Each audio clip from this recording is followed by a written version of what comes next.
લક્ષ્ય ન્યૂઝ, એક નજર, એક લક્ષ્ય. સુરેન્દ્રનગરમાં 10મા રાષ્ટ્રીય આયુર્વેદ દિવસની ઉજવણી કરવામાં આવી. આયુર્વેદ અને હોમિયોપેથીના લાભો પહોંચાડવા માટે એક વિશેષ નિઃશુલ્ક નિદાન અને સારવાર કેમ્પનું આયોજન. ભારત સરકારના આયુષ મંત્રાલય અને ગુજરાત રાજ્યના આરોગ્ય અને પરિવાર કલ્યાણ વિભાગ દ્વારા આ વર્ષે આયુર્વેદ ફોર પીપલ એન્ડ પ્લેનેટની થીમ સાથે 10મા રાષ્ટ્રીય આયુર્વેદ દિવસની ઉજવણી કરવામાં આવી રહી છે.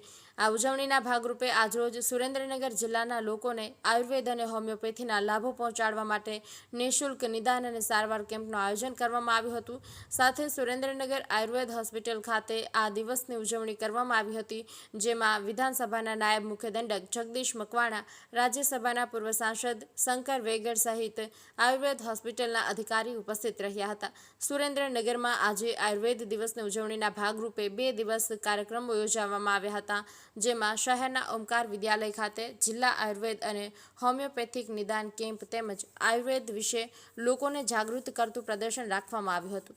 સાથે શહેરમાં સુરેન્દ્રનગર આયુર્વેદ હોસ્પિટલ ખાતે નાયબ મુખ્ય દંડક જગદીશ મકવાણાની ઉપસ્થિતિમાં આયુર્વેદના પ્રણેતા ભગવાન શ્રી ધન્વંતરીની પૂજન તેમજ હોસ્પિટલના પ્રાંગણમાં વૃક્ષારોપણ અને પોષણયુક્ત આહાર વાનગી તેમજ આયુર્વેદના મહત્વ વિશે નિબંધ સ્પર્ધાના વિજેતાઓને પ્રોત્સાહિત કરવામાં આવ્યા હતા, જેમાં પ્રમાણપત્ર અને શિલ્ડ દ્વારા મહાનુભાવોના હસ્તે સન્માન કરવામાં આવ્યા હતા. જ્યારે મહાનુભાવો દ્વારા આયુર્વેદનું મહત્વ વિશે લોકોને માહિતી આપવામાં આવી હતી. નિઃશુલ્ક મેડિકલ કેમ્પમાં નિષ્ણાત ડોક્ટરો દ્વારા વિવિધ રોગો માટે વિનામૂલ્યે સારવાર અને નિદાન આપવામાં આવશે. આ સેવાઓમાં પાચન તંત્રના રોગ, શ્વાસન તંત્રના રોગ, ચામડીના રોગ, સ્ત્રી રોગ, સાંધાના રોગ, જીવનશૈલીને લગતા રોગો આયુર્વેદ અને હોમિયોપેથિક થકી કેવી રીતે સારવાર કરી શકાય તે વિશે આયુર્વેદ અધિકારી દ્વારા જણાવવામાં આવ્યું હતું અને માહિતી આપવામાં આવી હતી. કેમ્પમાં ઓમકાર વિદ્યાલયના વિદ્યાર્થીઓ તેમજ શિક્ષકો અને વાલીઓએ લાભ લીધો હતો. બ્રિજેશ ત્રિવેદી, સુરેન્દ્રનગર.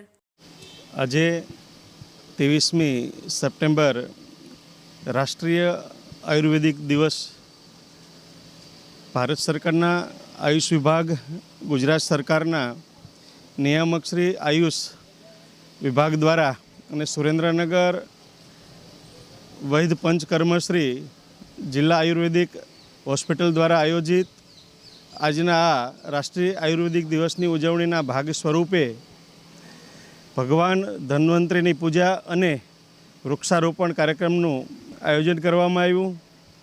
સાથે સાથે આજે આયુર્વેદ ઉપર ઘણા ભાઈઓ બહેનોએ જે નિબંધ લખેલ એ નિબંધ સ્પર્ધામાં ભાગ લીધેલ તમામ પાર્ટીશનોને પણ અહીંથી સર્ટિફિકેટ આપી અને પુરસ્કૃત કરવામાં આવ્યા.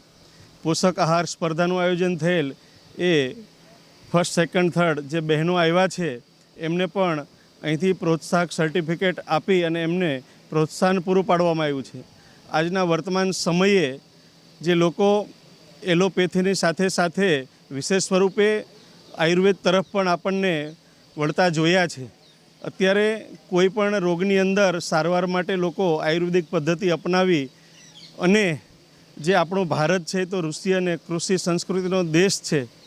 આયુર્વેદિક પદ્ધતિ સાથે આ જોડાયેલો દેશ, અને એમાંય આજે આ સુરેન્દ્રનગર અમારા જિલ્લા આયુર્વેદિક હોસ્પિટલ દ્વારા ડૉક્ટર દીપકભાઈ વાઢેર અને અમારા આ જિલ્લાની અંદર જોએ ખૂબ સેવા આપી તેવા ડૉક્ટર પિનાકીનભાઈ પંડ્યા, રાજ્યસભાના પૂર્વ સાંસદ શંકરલાલ વેગડ વગેરેની પ્રેરક ઉપસ્થિતિની અંદર આજનો આ કાર્યક્રમ સફળ અને સંપન્ન બન્યો છે. હું તમામ મિત્રોને હૃદયપૂર્વકના અભિનંદન પણ પાઠવું છું. નમસ્કાર. આજરોજ 23મી સપ્ટેમ્બર 2025ના રોજ ધન્વંતરી ભગવાનની પૂજા નિમિત્તે આયુર્વેદ નિદાન સારવાર કેમ્પ અને બાળકોને વિનામૂલ્યે આયુર્વેદ દવાનું વિતરણ કરવામાં આવેલ છે.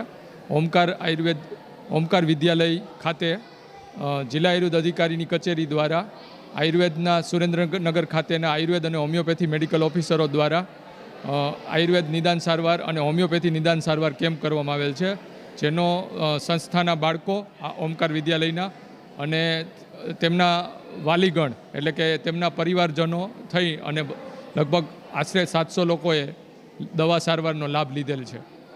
નામ બાબુભાઈ પ્રજાપતિ, શ્રી ઓમકાર વિદ્યાલયમાં નિયામક તરીકેની જવાબદારી છે. આપણા વિદ્યાલયમાં જિલ્લા આરોગ્યની ટીમ દ્વારા આયુર્વેદનો એક કેમ્પ રાખ્યો હતો કે જેના થકી વિદ્યાલયના બાળકોને આરોગ્ય અંગે અવેરનેસ જાગૃતિ આવે, બીજા નંબરમાં આજુબાજુની જે વસ્તી છે એ લોકોને પણ આરોગ્યનો આજે આયુર્વેદનો લાભ મળે.